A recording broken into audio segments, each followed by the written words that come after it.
ராஜா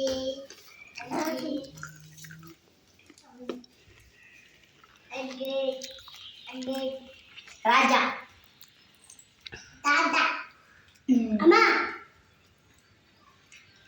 என்கிட்ட எதுக்கு தம்பி காட்டுற? ராணியா வந்துட்டீங்க. அடுத்து ராஜா நான் ராஜா. அடுத்து ராணியை கண்டுபிடிங்க.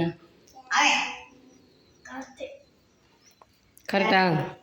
கரெக்டுனா சீட்டு அவங்ககிட்டே தான் இருக்கணும். சீட்டு நீ மாற்றக்கூடாது. கொடு. அடுத்து நீ மந்திரியை கண்டுபிடி. மந்திரியை கண்டுபிடி. மந்திரி நானா? இந்த சீட்டை மாற்று. கொடு. பாப்பா மந்திரி. போலீஸா? அடுத்து இப்போ வெற்றியும் பிரஜியன் மட்டும்தான் இருக்கிறாங்க. பிரஜியன் போலீஸா? எங்க 20 போட்டிருக்கான் பாரு. அப்போ திருடனாரு நீ இதை. Okay done. இப்போ பாயிண்ட் சொல்கிறீங்களா?